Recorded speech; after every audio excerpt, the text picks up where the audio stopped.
அதுவே படைக்கும் அதுவே உடைக்கும் மனந்தான் ஒரு குழந்தையே.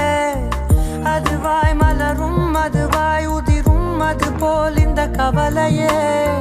நாள்தோறும் ஏதோ மாறுதல் வானும் மண்ணும் வாழும் மாறுதல் பேசாமல் வாழ்வை வாழ்ந்திருப்போம்.